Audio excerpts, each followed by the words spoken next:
वाला cell. So we are dealing with दोस्तों concentration gradient, high concentration gradient, low concentration gradient. Okay, example 1 मध्ये concentration gradient जास्त आहे म्हणून रेट ऑफ डिफ्युजन जास्त आहे. एक्झाम्पल 2 मध्ये कॉन्सन्ट्रेशन ग्रेडियंट कमी आहे म्हणून रेट ऑफ डिफ्युजन कमी. आता concentration gradient means a difference of concentration of solid या फिर गॅसेस. हे जे सोल्युशन आहे इथं सॉलिड बोलूया, पण इथं आपण जो टॉपिक डील करतो त्याच्यामध्ये गॅसेस आहेत, समजतं, concentration of gases.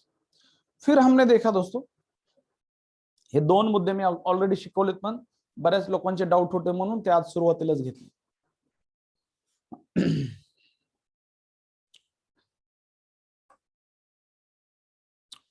That is diffusion membrane और रेस्पिरेटरी मेम्ब्रेन बद्दल बोलूया. रेस्पिरेटरी मेम्ब्रेन या फिर diffusion membrane. Diffusion membrane, membrane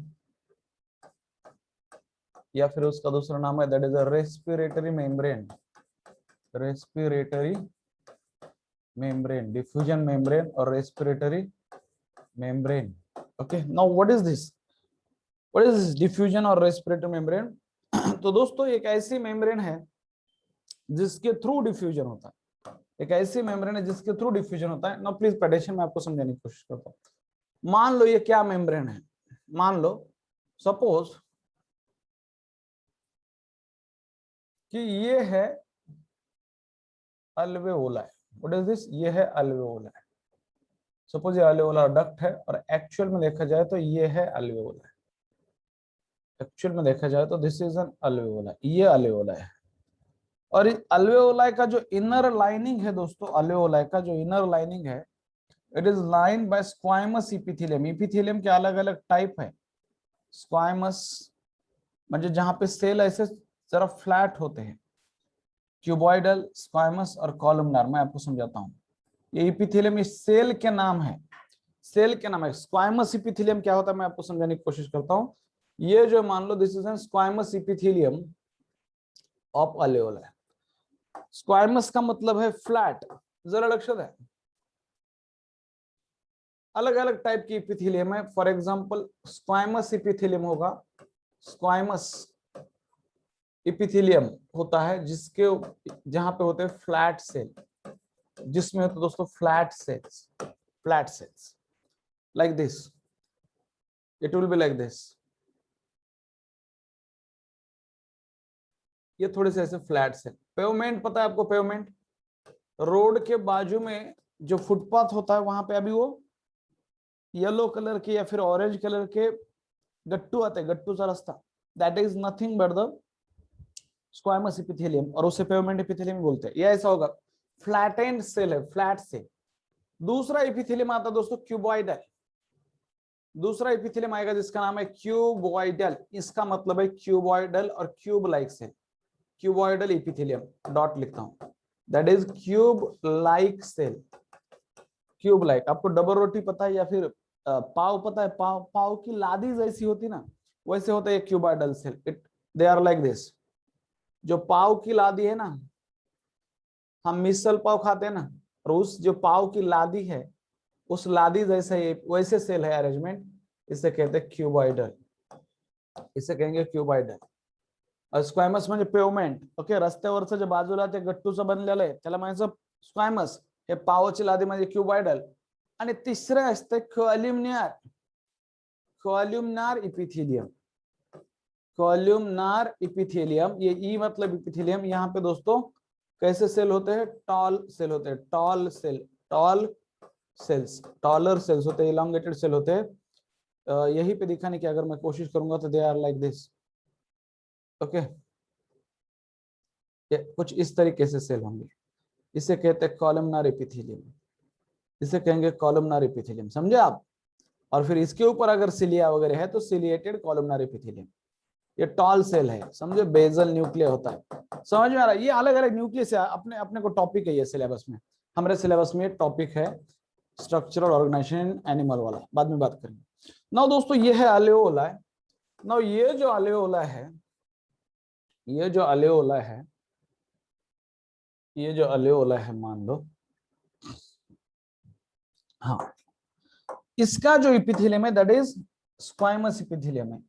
इस एल्वेओलाई का जो इपिथेलियम है वो है स्क्वाइमस इपिथेलियम। इसका जो इपिथेलियम है इसे कहेंगे स्क्वाइमस इपिथेलियम। ये उसके सेल और ये उसका न्यूक्लियस, ये उसका न्यूक्लियस फ्लैटेंड सेल हो गया स्क्वाइमस epithelium of alveoli wall.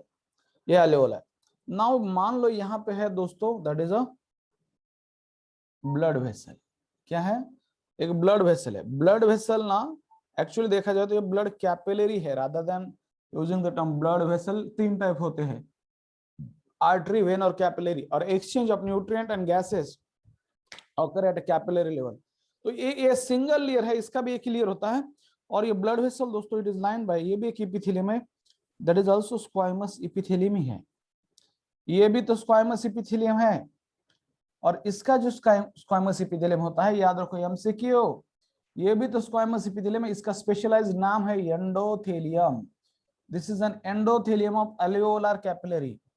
This is an endothelium of alveolar capillary दोस्तों। This is an endothelium of alveolar capillary, याद रखो।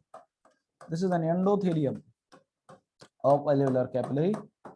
तो ये दो लेयर हो गए। Number one that is squamous epithelium of alveoli and endothelium of alveolar capillary. और बीच में यहाँ पे दोस्तों होंगे आरबीसी। मान लो यहाँ पे क्या होंगे, यहाँ पे हो सकते हैं आरबीसी। मान लो यहाँ पे दोस्तों है आरबीसी, है ना। दीज आर द, मान लो RBC, these are the RBC.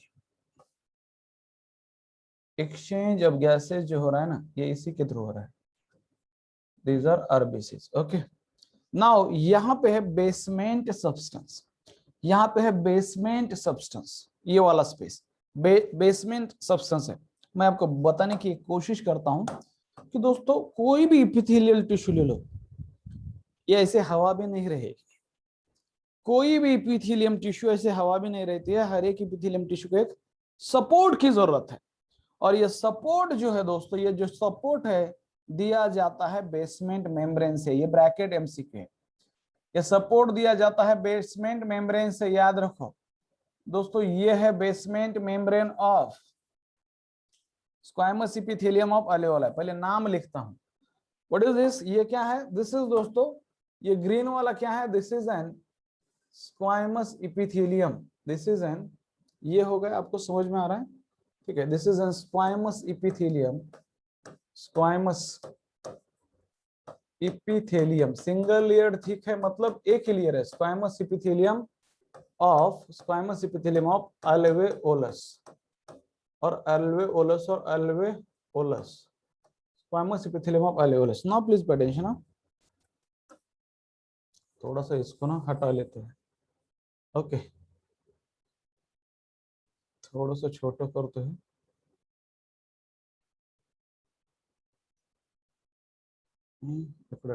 समझा please. Squamous epithelium of alveolus। फिर दोस्तों what is this? What is this? ये क्या है? What is this? ये है एंडोथेलियम ऑफ, याद रखो, ब्लड वेसल। एंडोथेलियम जो लेयर होता है इसे कहते हैं दोस्तों endothelium of alveolar capillary. alveolar capillaries क्यों? क्योंकि these are capillaries supplying alveoli। Endothelium of alveolar capillaries. और बीच में है, बीच में दोस्तों बेसमेंट सब्सटेंस है। Please please pay attention. क्या है? Basement substance. मैं जरा उसको डिटेल में लिखता हूं। हर एक इपिथेलियम को एक बेसमेंट मेम्ब्रेन चाहिए दोस्तों। और दिस इज द बीएम, या फिर एक नॉन सेलुलर लेयर होता है। हमेशा याद रखो, एक नॉन सेलुलर लेयर होता है, इसका नाम है बेसमेंट मेम्ब्रेन। इसका नाम होता है बेसमेंट मेम्ब्रेन ऑफ, किसकी बेसमेंट मेम्ब्रेन है? ऑफ दोस्तों alveolar इपिथेलियम, जो कि स्क्वाइमस टाइप का है। alveolar इपिथेलियम की बेसमेंट मेम्ब्रेन है दोस्तों। यहाँ पे ये जो है ब्लड कैपिलरीज, इसको भी सपोर्ट करने के लिए बेसमेंट मेम्ब्रेन की जरूरत होती है। यहाँ पे भी ये बेसमेंट मेम्ब्रेन है, याद रखो। This is an MCQ. यहाँ पे भी बेसमेंट मेम्ब्रेन है, यहाँ से भी होगी दोस्तों। वो सपोर्ट करेगी, वरना वो ब्लड वेसल कोलैप्स होने के चांसेस है। एक कवरिंग है ऐसा मान लो। ओके, थोड़ा सा सपोर्ट करने के लिए। तो ये कौन सी बेसमेंट मेम्ब्रेन होंगे दोस्तों? दिस इज एन याद रखो दिस इज एन बीएम या फिर basement membrane of, what is this, basement membrane of, basement membrane of दोस्तों endothelium, basement membrane of endothelium, याद रखो this is an basement membrane of endothelium, ये endothelium की basement membrane है, this is an basement membrane of endothelium, this is an basement membrane of endothelium, याद रखो ये वाली।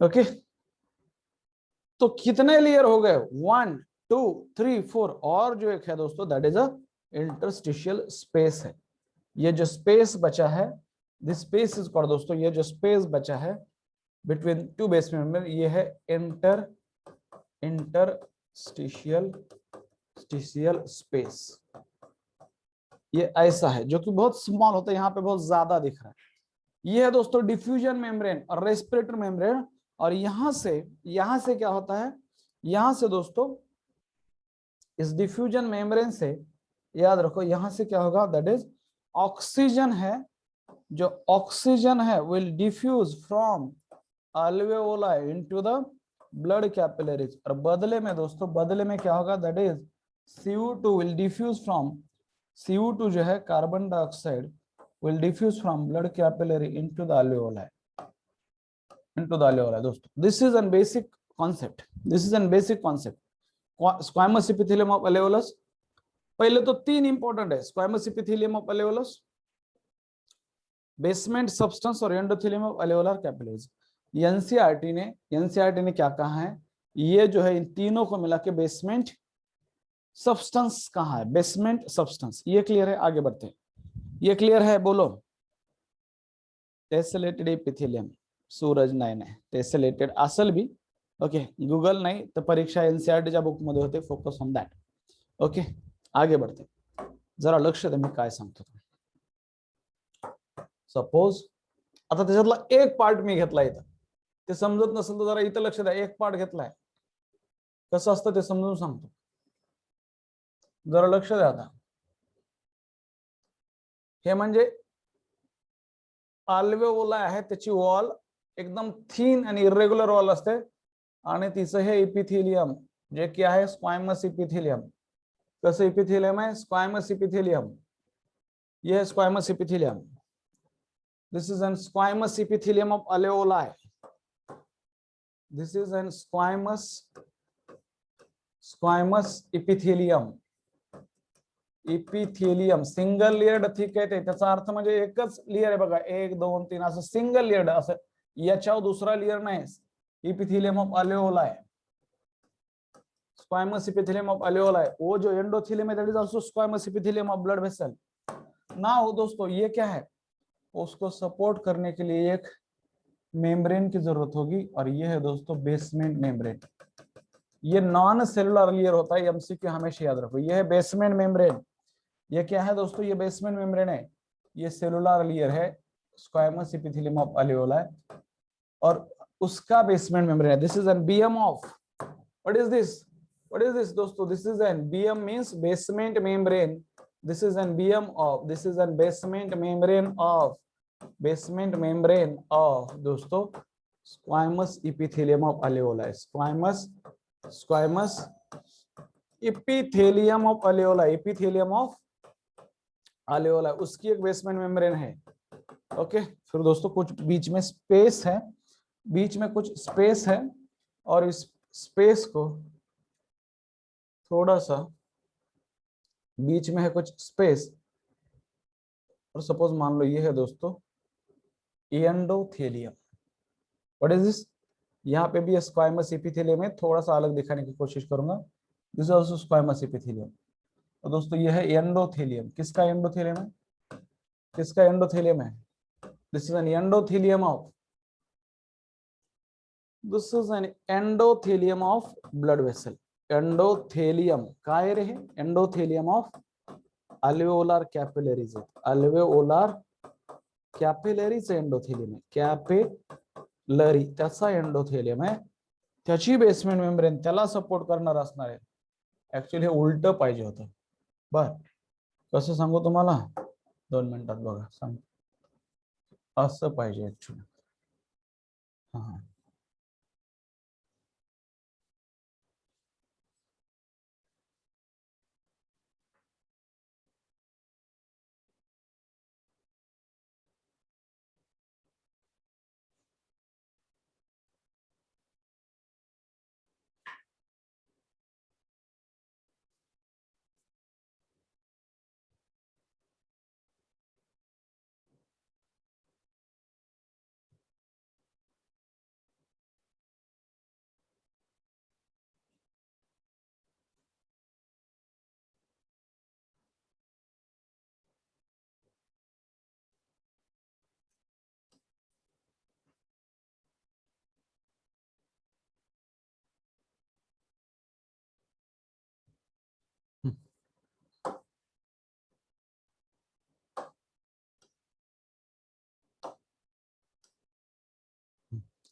असं आहे ते.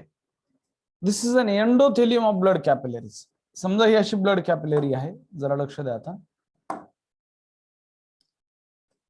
हे असं पण आहे इकडे. ओके ये है blood capillary. This is an endothelium ऊपर वाला. तो उसको सपोर्ट करने के लिए त्याचा वेगळा बेसमेंट मेम्ब्रेन असणार. This is an basement membrane of this endothelium of capillary. This is an basement membrane of endothelium of capillary.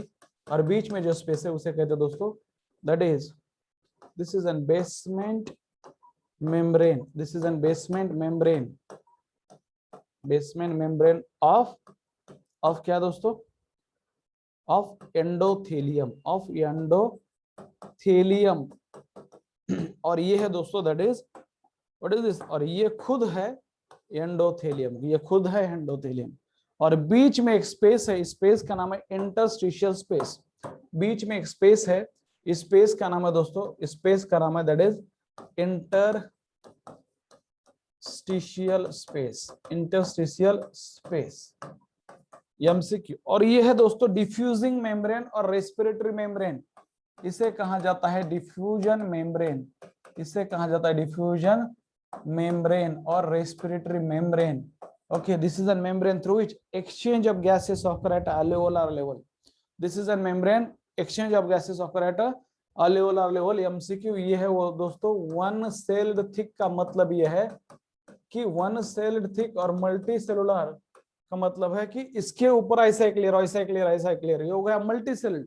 तो ये वन सेल थिक है स्क्वामस एपिथेलियम. नाउ दोस्तों तो ये कितने हो गए टोटल, तो 3 है मेन. पर अगर मैं देखूं मेरे हिसाब से तो 1 2 ओके 3 4 और 5 हो गए. पर अगर आता है एमसीक्यू कि there are 3 main layer. 3 main layer कौन से है, 3 इंपॉर्टेंट लेयर ऑफ दोस्तों डिफ्यूजन मेम्ब्रेन जो है 3 इंपॉर्टेंट लेयर. 3 इंपॉर्टेंट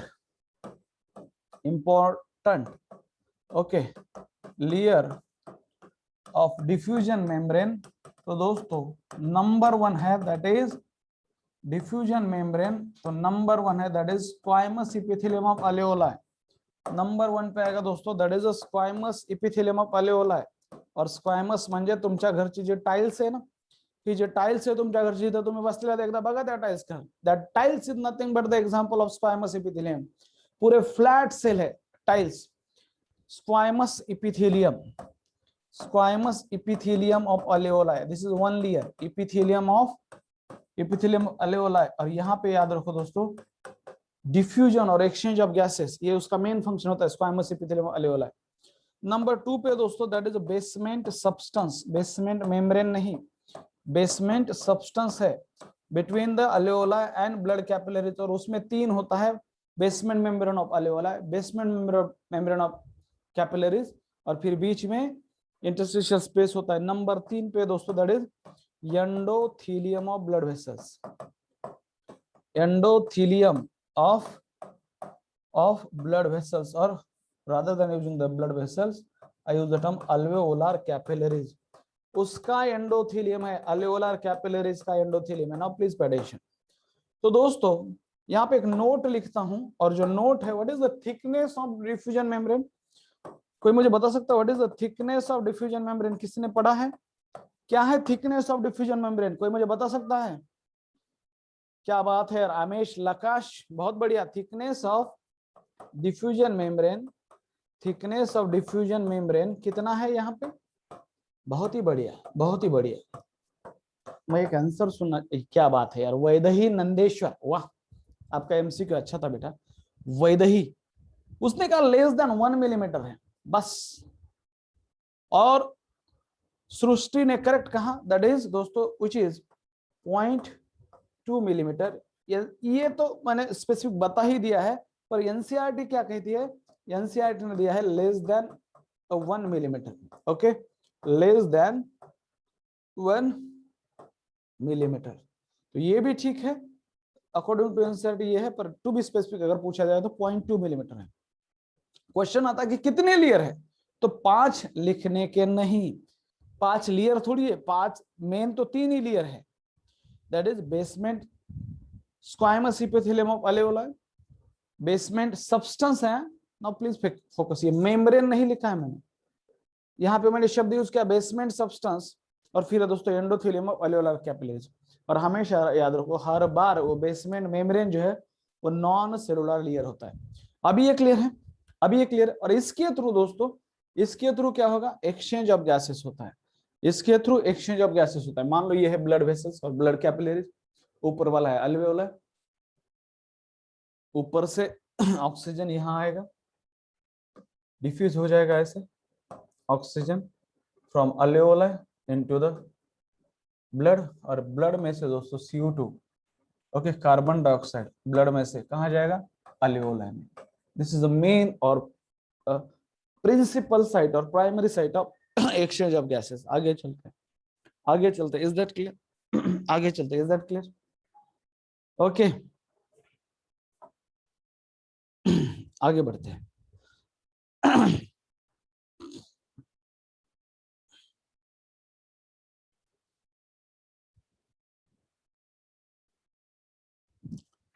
जरा इस वॉल्यूम और कैपेसिटीज को जरा रिवाइज करते हैं। वॉल्यूम और कैपेसिटीज को रिवाइज करते क्या दोस्तों? वॉल्यूम और कैपेसिटीज को रिवाइज करेंगे। Okay, page number 271, respiratory, sorry,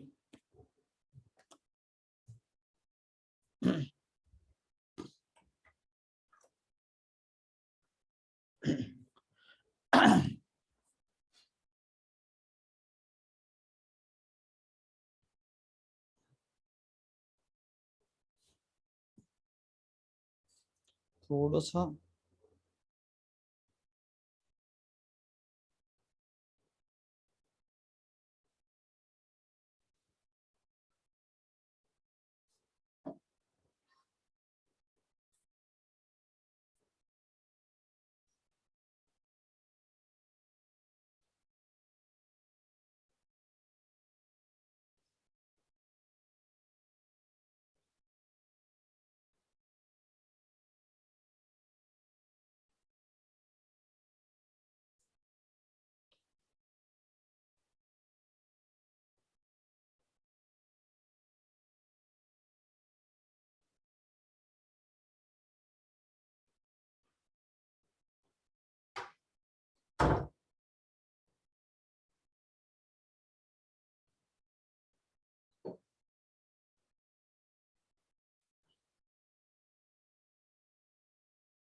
okay,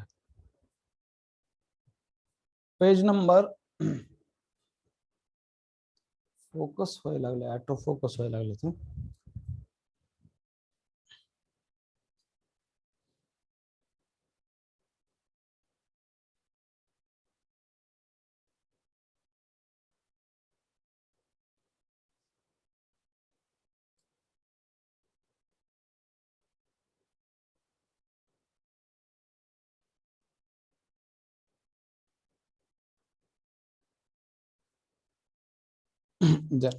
ठीक है.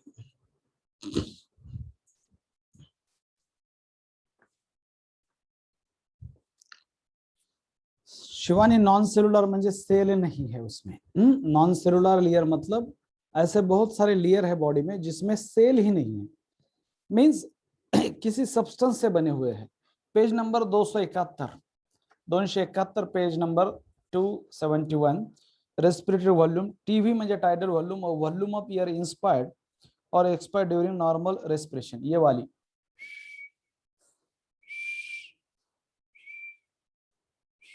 That is a tidal volume and it is approximately 500 ml.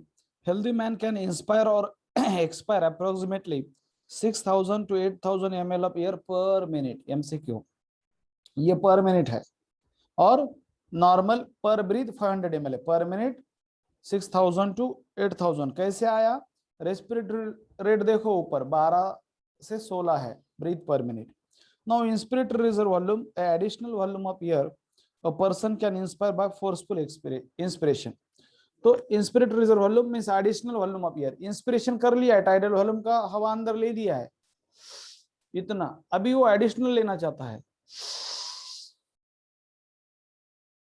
Bye forceful और बाय फोर्सिबल इंस्पिरेशन, इसे कहते हैं reserve, means respiratory inspiratory reserve volume. It is an additional volume of air a person can inspire by forcible inspiration. और ये होता है दोस्तों सबसे ज्यादा है ये, दैट इज 2500 टू 3000 ml होता है.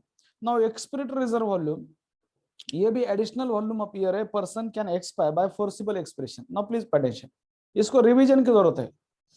Inspiration, expression, inspiration, expression, normal है. इंस्पिरेशन, एक्सप्रेशन, अभी नॉर्मल एक्सप्रेशन हो गया, अभी फोर्सफुल एक्सप्रेशन करके हवा बाहर फेंकेंगे. Now additional volume of air a person can expire by forcible expiration.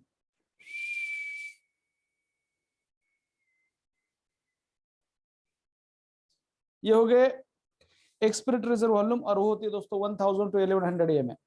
Now what is my residual volume और आरवी, उसे कहते हैं ईआरवी. जो एक्सपिरेटरी रिजर्व वॉल्यूम है ये है RV, volume of air remain in the lungs even after forceful expiration. मैंने forcefully expire कर लिया और फिर भी जो हवा मेरे लंग्स में, उसे कहेंगे residual volume. And residual volume is remain in lungs to prevent the collapse of alveoli, to prevent the collapse of lungs. जैसे कि मान लो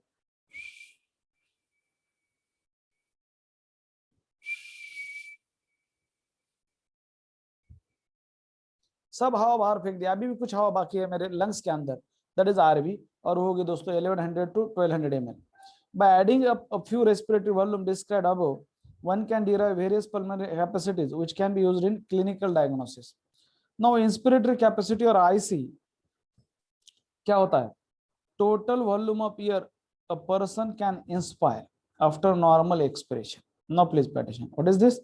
Total volume of air a person can inspire after normal expiration. त्याला म्हणायचं inspiratory capacity. बघा normal expression केलंय, inspiration expression, inspiration expression, inspiration expression.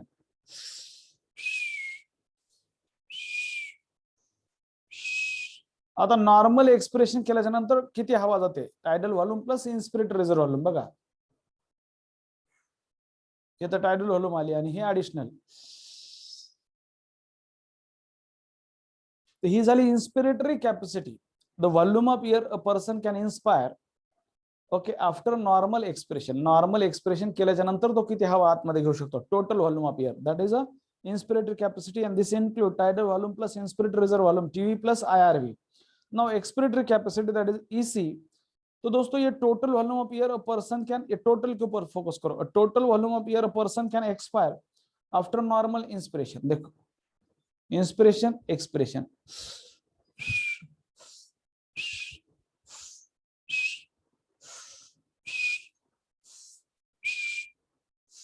ये होगा normal inspiration. अब इसके बाद वो कितना बाहर फेंकता है, total volume of air a person can expire after normal inspiration. जैसे कि ये टाइडल वॉल्यूम फेंकी, अभी ईआरवी फेंकेगा,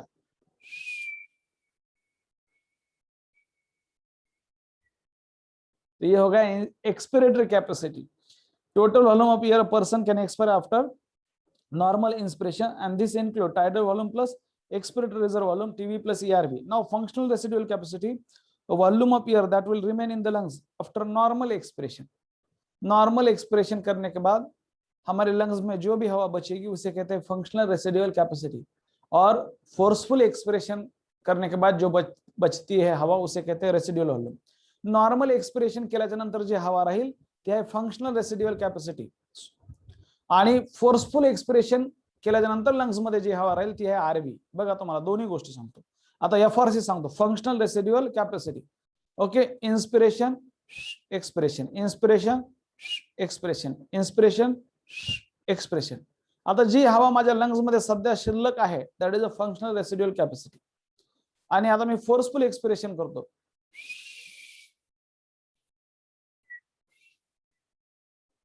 आता जी हवा शिल्लक उरलेली त्याला म्हणायचं लक्षात ठेवा दॅट इज रेसिड्युअल व्हॉल्यूम.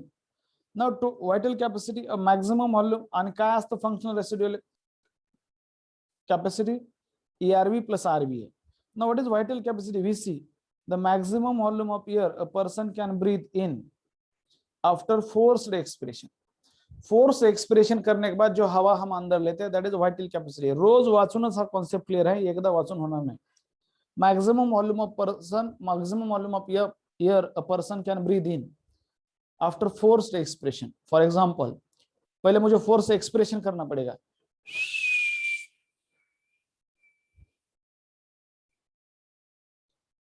अभी इसके बाद फोर्स एक्सप्रेशन के बाद जो भी मैं हवा मैक्सिमम एयर अंदर ले लूंगा that is my vital capacity.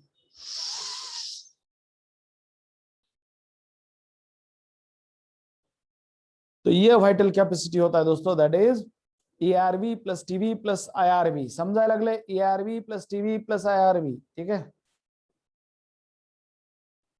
Okay. ये एनसीईआरटी का बुक है, दिस इज एन एनसीईआरटी, मेरे पास एनसीईआरटी है. नाउ या फिर that is maximum volume of air a person can breathe out after forced inspiration. जैसे कि मान लो फोर्स्ड इंस्पिरेशन मैं करता हूं, okay. The maximum volume of air a person can breathe out after forced inspiration. Force inspiration से हवा अंदर लेना और उसके बाद कितनी हवा वो बाहर फेंक सकता है दैट इज उसकी वो वाइटल कैपेसिटी. फॉर एग्जांपल मुझे फोर्स इंस्पिरेशन करना पड़ेगा पहले,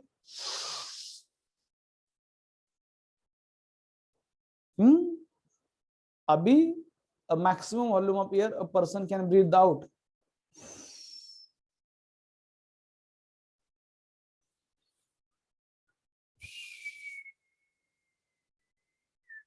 दैट इज वाइटल कैपेसिटी. और ये होती है दोस्तों ERV plus TV plus IRV. और टोटल लंग कैपेसिटी और TLC, it is the total volume of air accommodated in the lungs at the end of forced inspiration.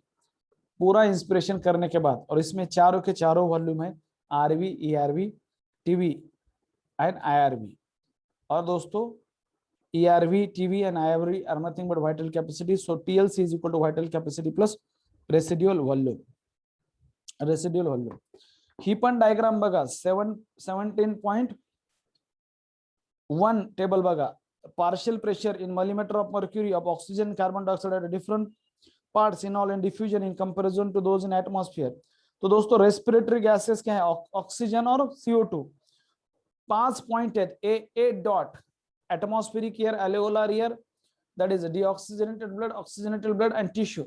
तो ऑक्सीजन के लिए कैसा है दोस्तों, 159, 104, 40, 95, 40, 159, 104, 40, 95, 40.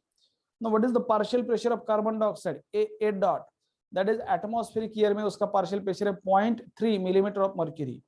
फिर दोस्तों बचता है आगे वाले चार, तो 40 का 45, 40 का 45, 40 का 45, 40 का 45. अल्वेओलाई में 40, डीऑक्सीजनेटेड ब्लड में 45, ऑक्सीजनेटेड ब्लड में है 40 मिलीमीटर ऑफ मर्क्यूरी, और टिश्यू में दोस्तों 45 मिलीमीटर ऑफ मर्क्यूरी.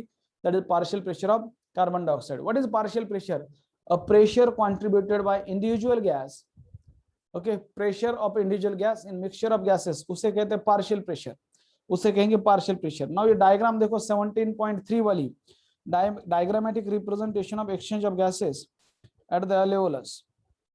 जो ब्लू दिख रहा है आपको, ब्लू मींस ये थोड़ा सा डीऑक्सीनेटेड ब्लड है, सर्कुलेशन. थोड़ा सा रेड या मरून दिख रहा है वो दोस्तों ऑक्सीजनेटेड ब्लड वाला है. तो inspired air, expired air, एल्वेओलर air में PO2 है 104, याद रखो मैं PO2 की बात करूंगा पहले, और पल्मोनरी वेन में वो होगा 95. तो वो फिर वो 95 होता है पल्मोनरी एयर में, तो there is a gradient of दोस्तों पार्शियल प्रेशर, प्रेशर ग्रेडियंट है, इसलिए 104% है N95 लेतं. मी हे शिकवतो तुम्हाला, just wait. Okay just wait okay just wait आता हे शिकवतो आणि मग पुढे जाऊ आपण. हा जस्ट वेट. नाउ मान लो कि यह है दोस्तों, ओके दिस इज एन अल्वेओला है, ओके ये है अल्वेओला है. इस अल्वेओला में मान लो these are the alveolar capillaries actually. ओहो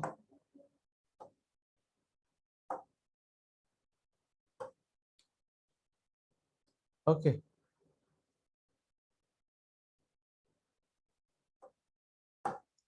यहाँ पे ये है मान लो हार्ट, यहाँ पे क्या है, ये है हार्ट.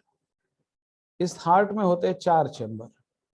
एक है दोस्तों that is a right atrium, left atrium, RALA, right ventricle, left ventricle. Okay right ventricle, left ventricle. जरा लक्ष द्या. आता काय होतं, लंग्स पासून एक वेन ब्लड घेऊन येत असते, लंग्स पासून एक वेन ब्लड घेऊन येत असते कुठं, हार्ट कडं. त्या वेनचं नाव आहे पल्मोनरी वेन. अशा 4 असतात, मी तुम्हाला फक्त एकच दाखवायला. अशा 4 पल्मोनरी वेन आहेत. These are the pulmonary vein. But ये जो pulmonary vein है ना, carries oxygenated blood, okay, from lungs to the left atrium, left atrium. Now दोस्तों ये जो left atrium से फिर blood जाता है left ventricle में, और जो left ventricle है it carries the blood, sorry यहाँ से एक blood आता है दोस्तों systemic artery के द्वारा, and it goes to tissue. ये है systemic artery.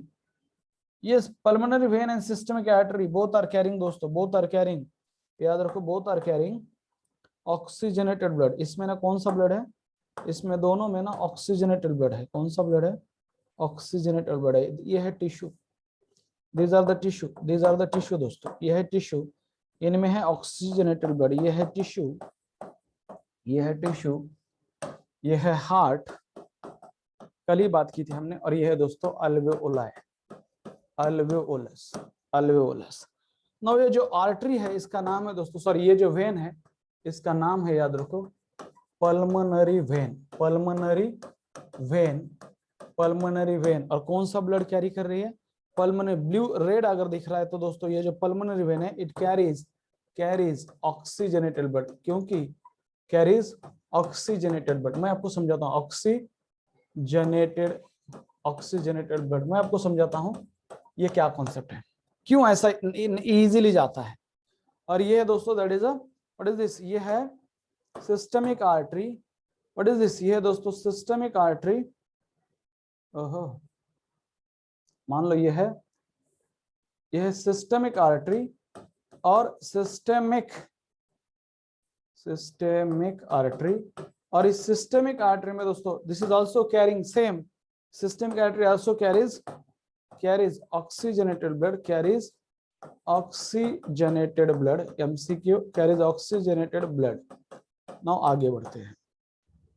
तो यहां से वो ऑक्सीजन जो है दोस्तों, यहां से वो जो ऑक्सीजन है, वो ऑक्सीजन ये लंग्स में, तो लंग्स में से ऑक्सीजन आ रहा है यहाँ पे ब्लड वेसल में, अल्वेओलाई से यहाँ ऑक्सीजन आ रहा है, and that oxygen is supplied दोस्तों, it goes via pulmonary vein. that oxygen goes to दोस्तों LA means left atrium. यहाँ से वो आता है कहाँ पे, LV, left ventricle. और ये ऑक्सीजन ट्रांसपोर्ट ही हो रहा है. Okay and this goes to दोस्तों via systemic artery, it goes to tissue.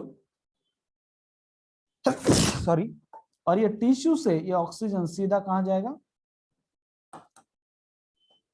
Sorry, यहां से ऑक्सीजन दोस्तों, यहां से ऑक्सीजन वो टिश्यू को दिया जाता है, और टिश्यू में that oxygen is utilized for cellular respiration, और फिर दोस्तों बनता है एक गैस जिसका नाम है carbon dioxide which is harmful, और ये कार्बन डाइऑक्साइड दोस्तों it is carried from tissue to the left atrium by दोस्तों सिस्टमिक आर्टरी है, सॉरी सिस्टमिक वेन, इसमें से एक होगी वेना केवा, मैं जस्ट सिस्टमिक वेन ऐसा नाम रिप्रेजेंट कर रहा हूं, इसमें से एक होगी दोस्तों दैट इज वेना केवा, इसमें से एक है दैट इज मान लो वेना केवा, इसमें से एक है मान लो वेना केवा, इसमें से एक है vena cava. Now please pay attention, तो यहाँ पे ये कार्बन डाइऑक्साइड का फ्लो है, ओके, ये टिश्यू में बन रहा था कार्बन डाइऑक्साइड, कहाँ गया, ब्लड वेसल में, फिर टिश्यू से वो चला जा रहा है लंग्स की तरफ, हार्ट की तरफ, हार्ट में से वो जाएगा इसमें राइट एट्रियम, राइट एट्रियम से फिर दोस्तों यहां से एक ब्लड वेसल निकलने वाली है जिसका नाम है पल्मोनरी, जिसका नाम है दोस्तों मान लो पल्मोनरी आर्टरी, जिसका नाम है pulmonary artery which carries the blood away from heart, तो ये दोस्तों पल्मोनरी आर्टरी, और इस पल्मोनरी आर्टरी ने कौन सा ब्लड कैरी कर रहा है, ये पल्मोनरी आर्टरी ब्लड कैरी करे दोस्तों, ये है pulmonary artery, and this pulmonary artery carries the pulmonary artery, तो ये कौन सा ब्लड कैरी करेगी, deoxygenated blood. Now what is this, ये कौन सी वेन है, ये दोस्तों सिस्टमिक वेन, ये है systemic when, systemic when, systemic when, कौन सा ब्लड है, अभी मैं दो शब्द यूज करता हूं ताकि आप इजीली समझ जाएं, ओके, डीबी और ओबी, ओबी मींस यहां का मेरा मतलब है ओबी का कहने का that is oxygenated blood, oxygenated blood, इसका मतलब होता है ओबी, ऑक्सीजनेटेड ब्लड का मतलब होता है ओबी, और डीबी का मतलब होता है, ये हमारे लिए है, डीबी का मतलब है डीऑक्सीजनेटेड ब्लड, डीऑक्सीजनेटेड ब्लड, हमारे समझने के लिए डीऑक्सीजनेटेड ब्लड मतलब dB. Now please pay attention, और ऑक्सीजनेटेड ब्लड मतलब दोस्तों ओबी, मतलब ओबी, तो ये जो पल्मोनरी वेन है इट कैरीज, क्या कैरी करेगी दोस्तों, that is dB, deoxygenated blood, ये जो pulmonary artery it also carries dB, deoxygenated blood, dB deoxygenated blood, समझते हैं, हिपन डीबी आता, ये क्यों ऐसा हो रहा है दोस्तों, और यहां से फिर ये जो CO2 है, CO2 बघा तुम्ही इकडून परत पुन्हा चालला कुठं वर, पल्मोनरी आर्टरी कडनं हा CO2 इथं आला, इथं आल्याच्या नंतर हा CO2 ब्लड वेसल मधनं हा कुठे गेला, डायरेक्ट अल्व्होलाई मध्ये गेला, आणि इथून तो बाहेर फेकला जाईल, इथून तो बाहेर फेकला जाईल। बर, आता एक महत्वाची गोष्ट आहे, आता हे पॉसिबल है because of partial pressure, it is possible just because of दोस्तों पार्शियल प्रेशर। नाउ अगर देखा जाए तो एटमॉस्फेयर में पार्शियल प्रेशर ये पॉसिबल क्यों है, मैं आपको समझाता हूं। पार्शियल प्रेशर एटमॉस्फेयर में कितना है, मैं ऑक्सीजन की बात कर रहा हूं, ऑक्सीजन की दोस्तों पार्शियल प्रेशर ऑफ ऑक्सीजन यहां पे अगर मैं लिखूं दैट इज PO2, तो ए डॉट मेरे पास ये है, ए डॉट क्या है, ए डॉट मींस दोस्तों atmospheric air, alveolar air, deoxygenated blood, oxygenated blood and tissue. Now atmospheric air में पार्शियल प्रेशर ऑफ ऑक्सीजन होता है 159 मिलीमीटर ऑफ मर्क्यूरी, तो अल्वेओलाई में होगा 104, so there is a pressure gradient और pressure difference between atmospheric air and alveolar air. Atmospheric में है 159 और अल्वेओलार एयर में उसका प्रेशर है 104, तो you all know that the gases will move from higher pressure to lower pressure, yes और no, gases will move from higher pressure to lower pressure, इसलिए atmosphere से वो अल्वेओलाई में आता है। अल्वेओलाई में आने के बाद कितना है यहाँ पे 159, कितना है 159, फिर अल्वेओलाई में कितना है दोस्तों 104, तो ये प्रेशर है ना, तो इसीलिए oxygen will move from atmosphere to alveoli. Deoxygenated blood अभी छोड़ो, यहाँ पे ऑक्सीजनेटेड ब्लड 95, जैसे कि पल्मोनरी वेन में what is the partial pressure of oxygen in pulmonary vein, oxygenated blood में 95, तो 104 और 95 में डिफरेंस है, 104 आणि 95 मध्ये फरक आहे ना, तो gases will move from higher pressure to lower pressure. तर 104 कडून ते 95 कडे मूव्ह होतील, म्हणून अल्वेओलाई मधनं तो इझिली पल्मनरी व्हेन मध्ये येतो. पल्मनरी व्हेन मध्ये आल्याच्या नंतर लक्षात ठेवा पुन्हा कुठे जाणार आहे, तो टिश्यूला जाणार आहे. मग टिश्यू मध्ये किती आहे त्याचं, टिश्यू मध्ये किती आहे, टिश्यू मध्ये दॅट इज 159, 104, 40, 95, 40. तर 40 पार्शियल प्रेशर आहे त्याचं टिश्यू मध्ये. हे काय बघा ना, डिऑक्सिनेटेड ब्लड मध्ये 40, ऑक्सिजनेटेड मध्ये 95 आणि टिश्यू मध्ये 40. तर मग 95 आहे सिस्टमिक आर्टरी मध्ये, पार्शियल प्रेशर ऑफ ऑक्सिजन 95 आहे, टिश्यू मध्ये 40. तर अगेन तोच रूल, एअर विल और gases will move from higher pressure to lower pressure, म्हणून तो इझिली टिश्यूला पोहोचतो. आणि this is an pressure gradient for oxygen. हमारे बॉडी में एक इजीली एक ऐसा प्रेशर ग्रेडियंट बना है ऑक्सीजन के लिए, ताकि एटमॉस्फेयर में जो ऑक्सीजन वो अल्वेओलाई में आए, अल्वेओलाई का ऑक्सीजन वो पल्मोनरी वेन में या फिर ब्लड में, ब्लड का ऑक्सीजन टिश्यू में जाए. तो there is a pressure gradient. और ऐसा ही opposite pressure gradient for CO2 है. बघा CO2 साठी काय मी इथं बोलतो, दॅट इज CO2 साठी PCO2 म्हणजे पार्शियल प्रेशर ऑफ CO2. तेच काय AA डॉट. AA डॉट म्हणजे सांगा रे, atmospheric air, alveolar air, deoxygenated blood, oxygenated blood and tissue. काय वैल्यू है, what are the values, what is for atmospheric air 0.3. फिर क्या दोस्तों 40 का 45, यही है ना 40 का 45. बघा तुम्ही आता टिश्यू मध्ये किती आहे, 45 आहे. हे मी परत येतो वापस, टिश्यू मध्ये 45 आहे आणि तिथे ज्या कॅपिलरी डिऑक्सिनेटेड ब्लड तिथे पण 45 आहे. पण प्रेशर असं असतं, मागणं येणाऱ्या ब्लडचं प्रेशर जास्त आहे, त्यामुळं कार्बन डायऑक्साईड डिफ्यूज होतो. इथं येतो कशामध्ये, सिस्टमिक व्हेन मध्ये. किती येते 45 येतं, टिश्यू मध्ये पण 45, सिस्टमिक व्हेन मध्ये पण 45. पण प्रेशर जास्त असल्यामुळं, प्रेशर इन द सेन्स ब्लडचा फ्लो जास्त असल्यामुळं ते सिस्टमिक व्हेन मध्ये डिफ्यूज होतं. सिस्टमिक व्हेन मध्ये डिफ्यूज झाल्याच्या नंतर तो via systemic where, left right atrium से राइट वेंट्रिकल से एक आर्टरी निकल रही है जिसका नाम है पल्मोनरी आर्टरी. वो CO2 कैरी करती है, DB कैरी करती है, डीऑक्सिनेटेड ब्लड कैरी करती है up to the alveoli. Now what is the concept, alveoli में क्या है 40, अल्वेओलाई में 40 और डीऑक्सिनेटेड ब्लड में 45. तो CO2 will move from higher pressure to lower pressure, 45 to 40, म्हणून तो ब्लड मधून अल्वेओलाई मध्ये जातो. Now partial pressure of CO2 in alveoli 40 और इन एटमॉस्फेयर कितना है, सिर्फ 0.3 है. तो इसलिए वो बाहर फेंका जाएगा, इसलिए वो बाहर फेंका जाता है. अब थोड़ा क्लियर है, अब थोड़ा क्लियर है कि ये ऐसा क्यों हो रहा है. There is a natural pressure gradient है हमारे बॉडी में कि ऑक्सीजन अंदर आ जाए और कार्बन डाइऑक्साइड बाहर आ जाए. ये नेचुरली बनाया गया है, ये नेचुरली बनाया गया है नेचर में. अब क्लियर है ये थोड़ा सा, अब क्लियर है, याद रखो. तो ये जो है टाइम नहीं पुरता है, फिर भी हम क्या करेंगे, मैं पूरे वैल्यू आपको लिख के दूंगा पूरे, और इसकी हम MCQ की प्रैक्टिस करेंगे क्योंकि ये बहुत इंपॉर्टेंट है. ये हो गया एक्सचेंज ऑफ गैसेस टॉपिक. कल मैं इसके पूरे के वैल्यू कि हर एक लोकेशन पे क्या क्या पार्शियल प्रेशर है और वो क्यों मूव हो रहा है, इसलिए. दूसरा बात, हर एक MCQ ले लेंगे. ओके MCQ, फिर भी एक बार एक MCQ लेता हूं दोस्तों, आगे बढ़ते हैं. Okay MCQ of the day एक कवर करता हूं और फिर रुकते हैं, है ना टाइम हमारे पास. एक MCQ ऑफ द डे लेते हैं.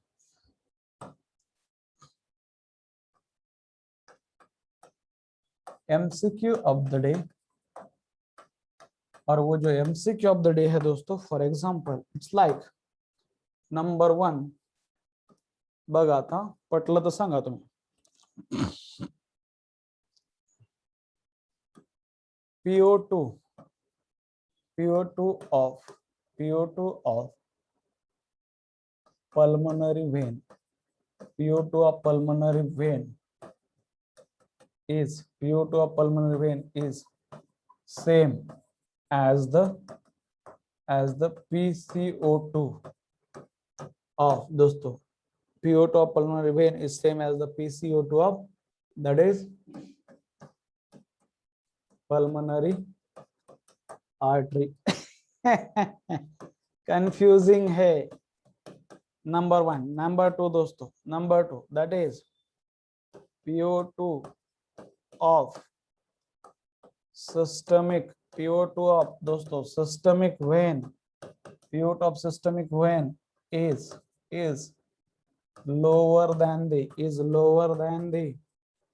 PCO2 of systemic vein. PCO2 of systemic vein. Number तीन दोस्तों, that is PO2 of tissue. PO2 of tissue is PO2 of tissue is lower than the PCO2 of tissue is lower than the PCO2 of the tissue. Number चार दोस्तों, that is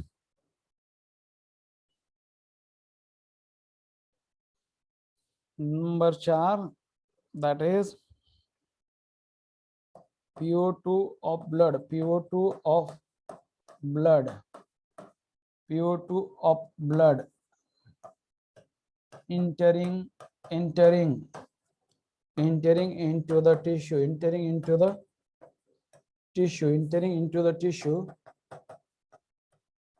is same as PO2 of the PO2 of blood living alveolar capillaries. Number 5, that is solubility of carbon dioxide is 20 to 25 times higher than the oxygen.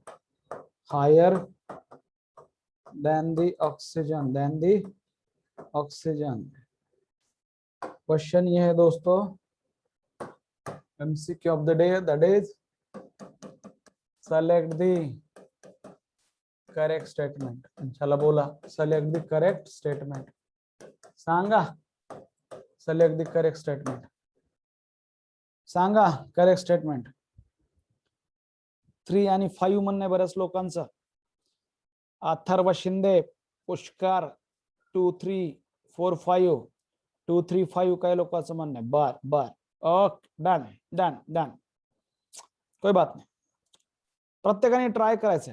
Isha, उन्मेष, अभिषेक, अभिजीत नरवडे, श्रेय सिंगारे, वा, प्रतीक्षा, रुचा, ठीक आहे, प्रतीक, विधी, साक्षी राठोड. बर चला, मला 3 लाईन मध्ये. बर, शंभो, आयुष मुळे, आयुष दुर्बुडे, शिवानी, कौस्तुभ, हर्षदा, लकास.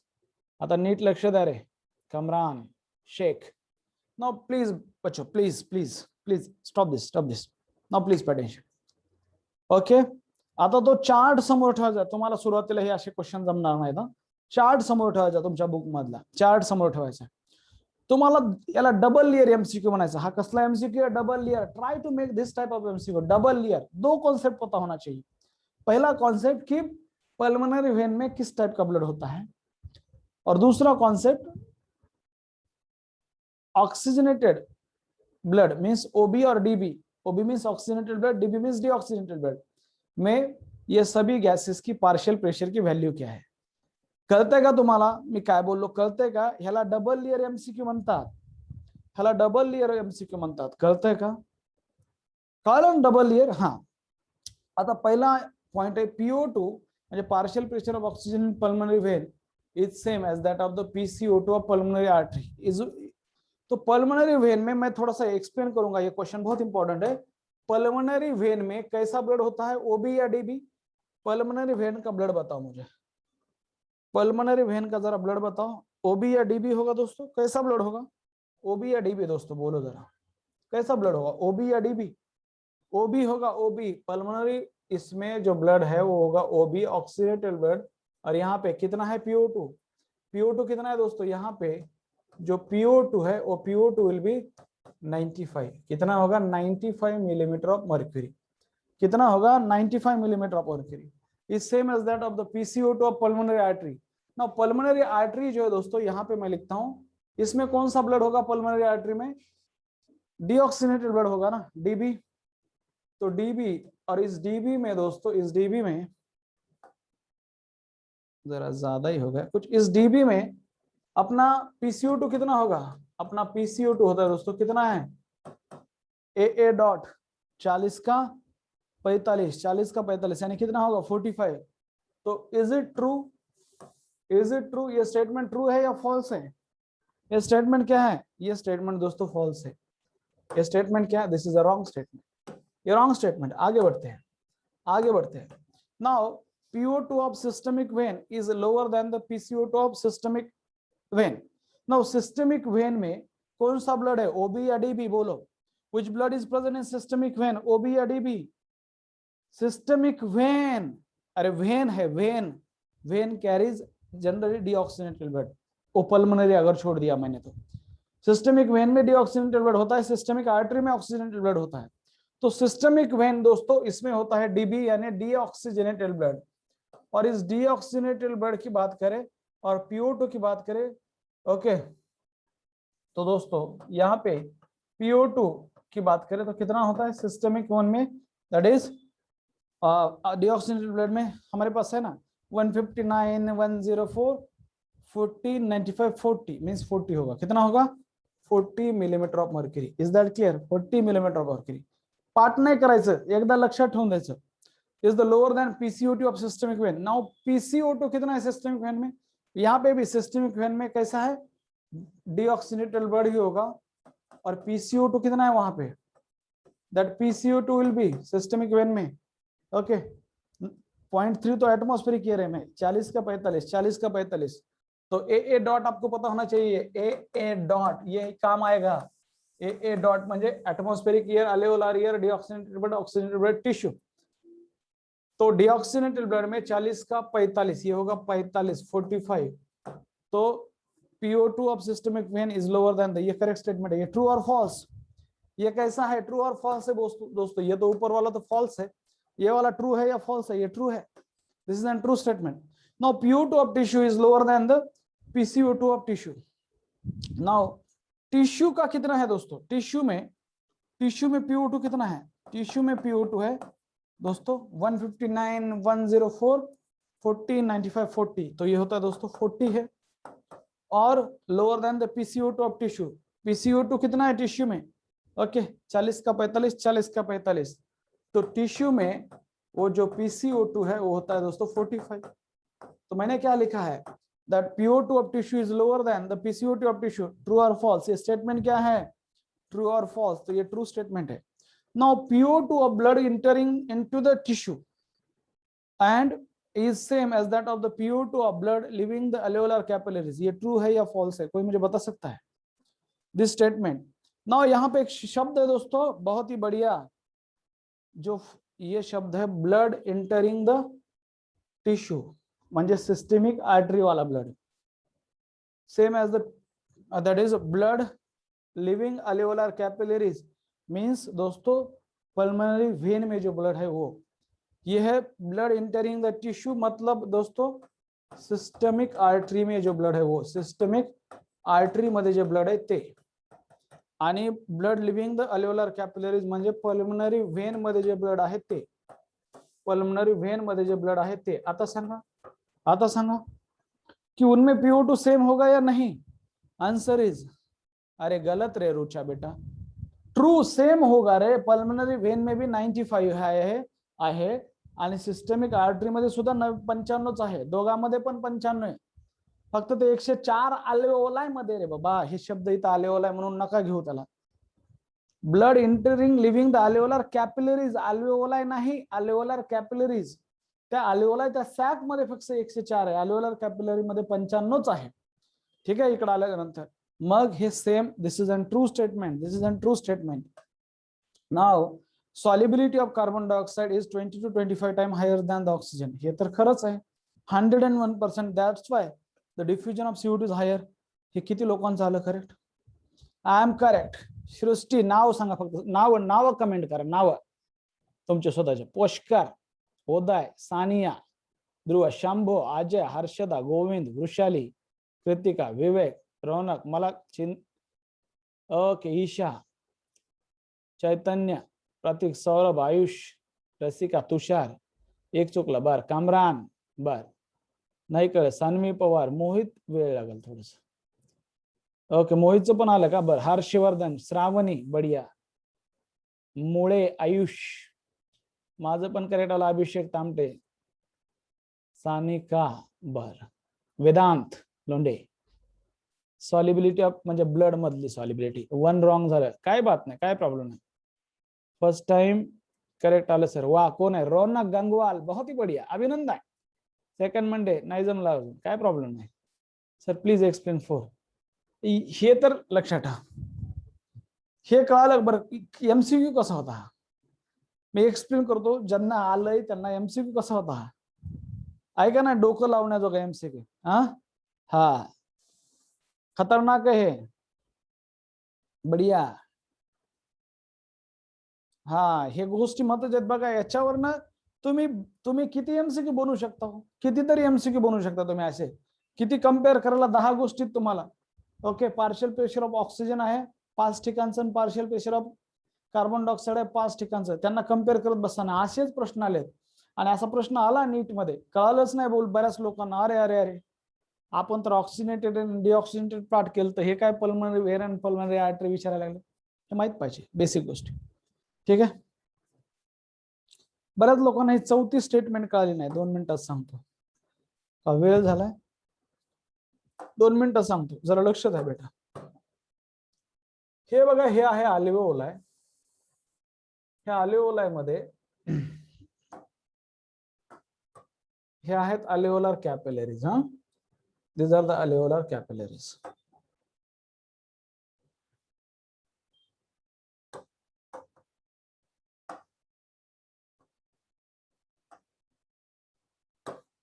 हे बघ, हे आहे अल्व्हेओलार कॅपिलरी, बरोबर आहे. आता ह्या अल्व्हेओलार कॅपिलरी मधनं इथं येईल आणि कुठं जाईल ते ब्लड? हार्टला जाईल. कुठं जाईल ते ब्लड? हार्टकडे. इथं आहे हार्ट. हार्टचे 4 chamber, right atrium, left atrium, right ventricle, left ventricle, finish. आता मग हे अल्व्हेओलाय पासून जे ब्लड निघायला लागलंय, ऑक्सिजन घेऊन यायला लागलंय, इथं ऑक्सिजन किती हो? PO2 किती अल्व्हेओलाय मध्ये? 104 आहे, त्याच्याबद्दल no doubt, millimetre of mercury. पण इथं किती आहे? ह्या पल्मनरी व्हेन मध्ये किती आहे? पल्मनरी जी व्हेन आहे ही झाली alveolar capillaries. Now this is the blood leaving alveolar capillaries. ये ब्लड है जो कि पल्मोनरी वेन में है. यहाँ पे है दोस्तों PO2 की value 95. He 95 millimetre of mercury. आलं लक्षात? मग ते इकडे गेलं, लेफ्ट एट्रियम मधनं ह्याच्यामध्ये आलं, लेफ्ट वेंट्रिकल मधनं, आणि परत ते टिश्यूला चाललं.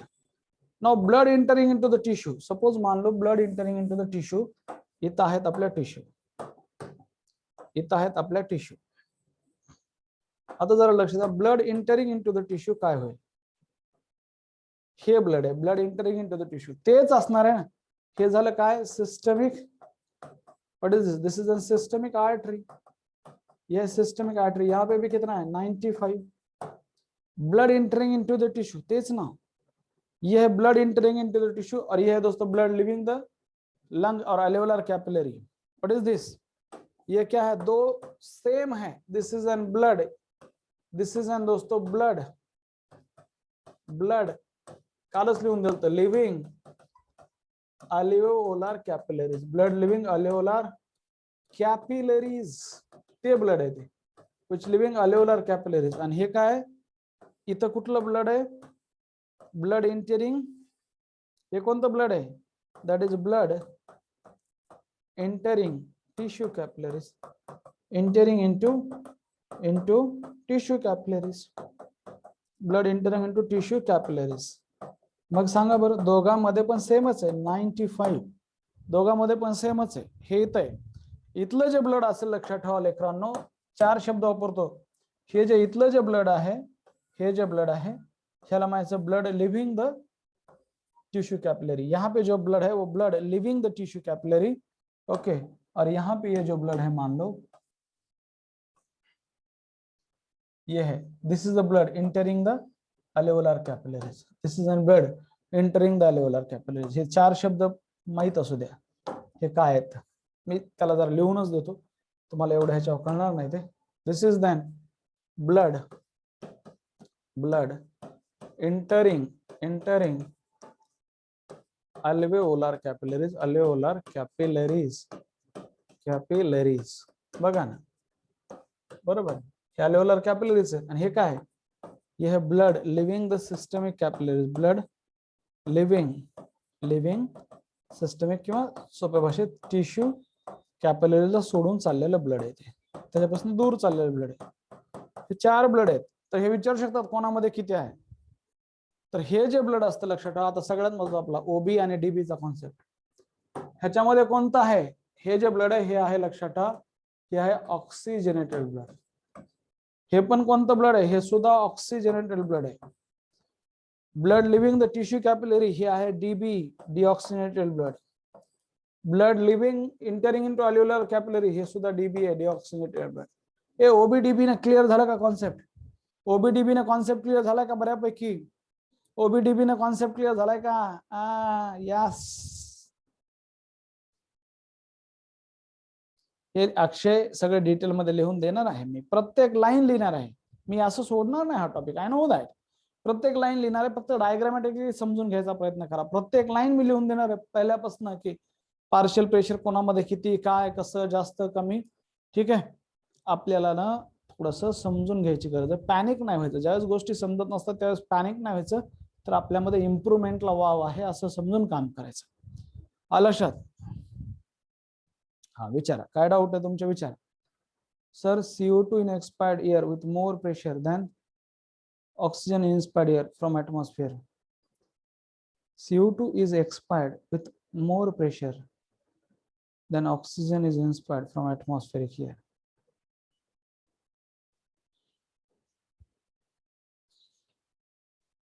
नाही, असं कुठं नाहीये बेटा. तरी पण असलं तर मी सांगतो. विचारा डाऊट, लगेच विचारा. सर स्क्वॅमस इपिथेलियम अल्व्हेओलाई आणि एंडोथेलियम ब्लड वेसल सेम आहे का? यस, सेम आहे. दोघांकडे पण स्क्वॅमस इपिथेलियम आहे, पण ब्लड वेसल मधल्या स्क्वॅमस इपिथेलियमला एक स्पेशल नाव आहे endothelium. Squamous epithelium is present in both alveoli आणि ब्लड वेसल. पण ब्लड वेसल मधल्या स्क्वॅमस इपिथेलियमला एक स्पेशल नाव आहे, त्याचं नाव आहे एंडोथेलियम. काय असतं स्क्वॅमस इपिथेलियम? स्क्वॅमस इपिथेलियम मध्ये आतमधलं आवरण आहे, कव्हरिंग आहे. ओके, एक कवरिंग होती है इनर साइड से. प्लीज सांगा कॉल कधी करू? वैभवी आज बोला, आज कॉल करा बेटा, रात्री 8 वाजता. Same 45 oxygen is already present in tissue means 45 means 45 O2 is नाही. बघा ना तुम्ही, लावा ना 159 104 40 95 40 40 असतं. Partial pressure of oxygen in tissue किती आहे? 40 आहे. डीबी आरव्ही मधून आरए मध्ये जातं का? यस. डीबी जे आहे आरव्ही मधून आरव्ही मध्ये नाही जात, राईट एट्रियम मधनं राईट वेंट्रिकल मध्ये जात असतं. हा फ्लो असा आहे रे बेटा, हे असा फ्लो नसतो. हा आजार झाला. वेंट्रिकल टू वेंट्रिकल नसतो, एट्रियम टू वेंट्रिकल फ्लो आहे. बेसिक चीज गोष्ट आहे. पल्मनरी आर्टरी कोणत्या आहे प्लीज सांगा. कशाला म्हणतात पल्मनरी आर्टरी? म्हणजे तुषार बेटा, जी सांगतो ना, जी राईट व्हेंट्रिकल पासून निघते ही पल्मनरी आर्टरी. जी राईट व्हेंट्रिकल पासून, पल्मनरी आर्टरी जी राईट व्हेंट्रिकल पासून निघते ही जी आर्टरी, हिला म्हणायचं पल्मनरी आर्टरी. ये जो है दोस्तों PA है, ये पल्मनरी आर्टरी है. This is pulmonary artery. ये है पल्मनरी वेन PV, ये है पल्मनरी वेन. ये है इथं तर लिहिलंय मी सिस्टमिक आर्टरी, सिस्टमिक, ये है सिस्टमिक वेन, सिस्टमिक वेन, आणि हे आहे सिस्टमिक आर्टरी. बघ, सिस्टमिक आर्टरी राईट व्हेंट्रिकल पासून निघायला लागली आणि pulmonary artery sorry systemic artery left ventricle पासून निघते आणि पल्मनरी आर्टरी जी आहे ही राईट व्हेंट्रिकल पासून निघायला लागली. समजतंय? हे बघ असं आहे. Sir please explain which volume can be directly measure by spirometer. हे बघा, रेसिड्युअल व्हॉल्यूम जर सोडल्या तर बाकीच्या तिन्ही व्हॉल्यूम डायरेक्ट मेजर करू शकतो आपण spirometer. We cannot measure the residual volume directly by spirometer क्योंकि वो बाहर नहीं आती है, नंबर 1. और रेसिडुअल वॉल्यूम जिस जिस में है, जैसे कि फंक्शनल रेसिडुअल कैपेसिटी या फिर टीएलसी, टोटल लंग कैपेसिटी, ये दोनों चीजें we can not directly measure by spirometer.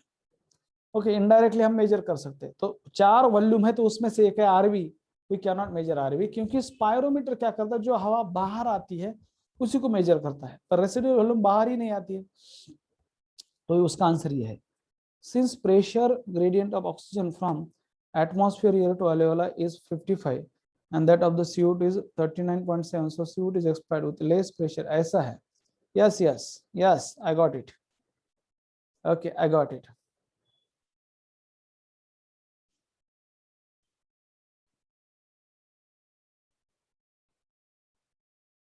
Carbon dioxide is expired with less pressure than the oxygen is expired from atmosphere. Yes. Okay, yes definitely. Rate of diffusion अगर देखा जाए, rate of exchange, जहां पे जितना ज्यादा pressure gradient होगा उतना ज्यादा वो रेट ऑफ डिफ्यूजन है। पर एक्चुअली एटमॉस्फेयर और लंग्स में डिफ्यूजन नहीं होता, क्योंकि कोई मेम्ब्रेन ही नहीं है। फिर भी आप बोल रहे हो वो ठीक है, पर ये भी बात है एक बेटा कि डिफ्यूजन के लिए मेम्ब्रेन की भी जरूरत नहीं है। तो that is correct, that is correct, आपका करेक्ट है बेटा। आर्टरी मध्ये आयुष दुर्बड़े, क्या सोच है, अच्छा लगा मुझे ये आपने जो कॉन्सेप्ट ओके बोला है उसके बारे में। आर्टरी मध्ये PO2 कमी आहे देन व्हेन, नाही नाही गलत। रिझन हे आहे काय की आर्टरी स्प्लिट होतात आणि व्हेन जॉईन होतात। नाही नाही नाही, कोण म्हणलं तुला आर्टरी मध्ये PO2 कमी? कुठे, कुठल्या आर्टरी मध्ये PO2 कमी आहे? कुठल्या, ते पल्मोनरी आर्टरीचं घेशील तर ते चुकल तिथं, ते फक्त pulmonary artery deoxygenated blood carry करते म्हणून तसं आहे। ऑक्सिजनेटेड ब्लड थोडस पकडा, ऑक्सिजनेटेड ब्लड आर्टरी मध्ये जर सिस्टमिक आर्टरी बघितलं तर PO2 जास्तच असतो सिस्टमिक व्हेन पेक्षा। ठीक आहे, थँक्यू मीटिंग मध्ये, थँक्यू उन्मेश बेटा, thank you sir. Diffusion will continue till concentration in A and B is equal। आहा, क्या बात है यार। Yes yes, diffusion will continue till the concentration in A and B equal. आणि यस यस, तरी पण ह्या फैजने एक प्रश्न विचारलाय मुलांनो, ह्याचा मी उद्याच्याला वाटलंच तर देतो। काय प्रश्न विचारलाय, वा वा वा, बढिया बढिया। आम्ही येतो बाकीच्या क्वेश्चन कडे, जरा लक्ष द्या, लक्ष द्या। तो काय म्हणतोय फैज म्हणतोय की समजा इकडं पण हे, समजा तुम्ही मला सांगा असं नायट्रोजनच्या बाबतीत आहे बेटा। फैज तुला सांगतो, आपल्या बॉडीमध्ये नायट्रोजन का बरं जात नाही माहिती आहे तुम्हाला? कारण की partial pressure of nitrogen in alveoli and almost in blood is almost same. समजा ते म्हणते PO2 इथं आहे, इथं PO2 आहे 70 मिलीमीटर ऑफ मर्क्युरी, आणि इकडं पण समजा हे आहे B, वर आहे A, इकडं पण PO2 तोच आहे 70, इक्वलच झालं। तर आता डिफ्युजन होईल का हो? आता डिफ्युजन होईल का हा प्रश्न आहे त्या फैजचा। त्याने तर आन्सर पण सांगितलंय, पण होईल का सांगा आता? Basement membrane is made of basement substance. हा थांबा, हा ते वापस येतो तुमचं। Thank you Unmesh, thank you. होईल का? बऱ्याच लोकांचं आन्सर असतं नो म्हणून। क्या बात है, ये बोला पवार पार्थ, सही। सेम एक्सचेंज ऑफ गॅसेस हो जाएगा। सेम म्हणजे की इकडे जर 2 ऑक्सिजन आले तर ए कडून बी कडे, तर बी कडून पण ए कडे 2 ऑक्सिजन जाईल। नेट जहां पे जब इक्विलिब्रियम होता है, आता हा महत्वाचा कॉन्सेप्ट बोलतोय, ज्यावेळेस इक्विलिब्रियम होतं त्यावेळेस नेट ट्रान्सफर कमी बंद होत असतं, पण एक्सचेंज ऑफ गॅसेस बंद होणार नाही। एक्सचेंज ऑफ गॅसेस बंद होणार नाही, हे चालूच राहील। ओके, पण आता इक्वल चालू होईल। आता पहिलं काय व्हायचं, तिकडून जास्त इकडे यायचं, आता काय होईल, इकडचं ऑक्सिजन तिकडे जाईल ए कडे आणि याचं ऑक्सिजन बी कडे येईल, कारण की दोन्हीकडे पण प्रेशर सारखंच आहे, बंद होत नसतं कधी पण। लक्षात ठेवा, एक इक्विलिब्रियम झाल्याच्या नंतर जो डिफ्यूजन होता है, रेट ऑफ डिफ्यूजन वो इक्वल हो जाएगा, किंवा रेट ऑफ डिफ्यूजन म्हणण्यापेक्षा ते डिफ्यूजन इक्वल होईल दोन्ही डायरेक्शन में, दोन्ही डायरेक्शन में ते इक्वल होईल, पण ते बंद होणार नाही कधी। Sir net diffusion will be 0। Yes yes सृष्टी, यस। पुढं सर बेस कॉन्सेप्ट आहे, बढिया, हा छान आहे। पुढं सर प्लीज एकदा इंट्रा प्लुरल प्रेशर म्हणजे काय सांगा। अभिजित इंट्राप्ल्युरल प्रेशर म्हणजे लंग्सच्या आतमधलं प्रेशर. इंट्राप्ल्युरल प्रेशर, इंट्रापल्मनरी रे, इंट्राप्ल्युरल हा प्रेशर म्हणजे इंट्राप्ल्युरल प्रेशर म्हणजे तुला सांगतो, हा जर शब्द तू कुठं ऐकला असेल तर इंट्रापल्मनरी प्रेशर आहे. That is a pressure within the lungs. Intrapleural pressure हे प्ल्युरल कॅव्हिटी मधलं प्रेशर आहे. Pleural cavity between visceral and parietal pleura, याच्यामध्ये कॅव्हिटी, त्याच्यामध्ये प्ल्युरल फ्लुइड आहे, त्यातलं प्रेशर त्याला म्हणायचं इंट्राप्ल्युरल प्रेशर. पण हा शब्द एनसीईआरटी मध्ये नाहीये आणि ह्याचा असा आपला जास्त कन्सर्न पण नाही. Focus on intrapulmonary pressure, that is within the lungs, that is within the lungs. Sir algae, bryophyta, pteridophyta, gymnosperm, angiosperm all brophyte in gymnosperm for अंजीर निमोनिक्स बनवलंय. ओके आहे का? मौसमी ऑल ब्रोफाइट इन जिम फॉर अंजीर. चांगलं बेटा, मौसमी अभिनंदन, छान आहे. मौसमी अभिनंदन छान आहे. आणखी आणखी करत राहा. ओके, हे तर आपल्याला इझिली लक्षात राहतील, पण खूपच छान आहे. ओके बढिया, असंच करत राहा. आणि हे निमोनिक्स ना तुम्ही सेंटेन्सच्या फॉर्म मध्ये बनवायचं जरा नका बघू, कारण की निमोनिक्स म्हणजे एखादं सेंटेन्स बनवायचं असं असतं. थोडस शॉर्ट मध्ये बनवायचा प्रयत्न करा. जसं मी ओबीडीबी बोललो, फिनिश ओबीडीबी, तसं तसं बनवायचा प्रयत्न करत चला, कारण की सेंटेन्स पुन्हा लक्षात राहत नसतात. आलं लक्षात? हे सेंटेन्स तुमचे मित्र, तुमचे वडील, तुमचे आई, तुमचे भाऊ बहीण, काका काकी, मामा मामी, आत्या यांचा सगळ्यांचा यूज करा निमोनिक्स बनवायला, त्यांच्या नावावर ह्याच्यावर. ठीक आहे, ह्याचा फायदा होईल, याचा फायदा होईल. परत पुन्हा basement substances is made up of 3 गोष्टी. Basement membrane of alveolar capillaries, sorry basement membrane of alveoli, basement membrane of endothelium आणि मधला जो स्पेस आहे इंटरस्टिशियल स्पेस, ह्या 3 ह्यानी बनलेला बेसमेंट सबस्टन्स. कोणी प्रश्न विचारला, अभिषेक तामटे आय थिंक. पुढं आर्टरी मध्ये PO2 कमी आहे, देन वेन. रिझन हे आहे काय की आर्टरी स्प्लिट होतात आणि वेन जॉईन होतात. नाही नाही, पहिलं तर तुला प्रश्न सांगतो, सिस्टमिक आर्टरी मध्ये PO2 जास्त आहे बेटा, 95 मिलीमीटर ऑफ मर्क्युरी आहे ना, आणि व्हेन मध्ये 40 मिलीमीटर ऑफ मर्क्युरी. आणि तू जे सांगतेस ते तर रिझन नाहीच आहे, पण पहिलाच कॉन्सेप्ट थोडासा उलटा झाला तुझा. पुढं मला हे नाही समजत कोणतं, प्लीज एकदा इंटरप्ल्युरल सांगितलं. Isha धनात question were, thank you Unmesh. Sir artery मध्ये हे झालं, बेसमेंट मेम्ब्रेन झालं. आयुष आपने सोचा बहुत बढ़िया बेटा, बहुत बढ़िया सोचा है, wow. One step ahead the examiner, one step ahead the examiner. Sir एआयबीच्या गुगल पेज टाकला मेसेज. मी एआयबीच्या गुगल पेज टाकला मेसेज. बरं ठीक आहे, पेज टाकला message, all concept are clear. ठीक आहे, चला थांबूया. Thank you Chaitanya, thank you. चालतंय, काय डाउट्स आहेत? काही नाही, चला. आज बात करेंगे जिम्नो का लास्ट है और एंजियो का शुरुआत करेंगे. ओके, खूप छान निमोनिक्स बनवते ना की ऑल ब्रो फाइट म्हणजे फर्न, मला वाटतंय इन जिम फॉर अंजीर असं म्हणलंय त्यांनी. जिम मारून झाली आता अंजीर खायचं, ड्राय फ्रूट, तर all bro fight in gym for अंजीर. बहुत बढ़िया, ठीक आहे, मस्त आहे. असं बनवत राहा, हे डेव्हलप करा. It's a skill and you can learn it by practice. Okay, चलो bye bye. Sir will CO2 move into lungs, नाही कळलं समृद्धी काय म्हणायचं, म्हणजे इकडे तिकडे फिरत राहतो का? यस, अल्व्हेओलाय मध्ये डिफ्यूज होत राहतो ना, डिफ्यूज होत राहतो तो अल्व्हेओलाय मध्ये. एक खूप जास्त जबरदस्त एक हे आहे व्हिडिओ, मी तुम्हाला दाखवला एक्झॅक्टली, खूप जबरदस्त व्हिडिओ आहे, एक दाखवतो नंतर. उद्याच्याला मला आठवण करून द्या, आपण लेक्चर झाल्यावर दाखवूया. Thank you, bye bye bye bye. बरं.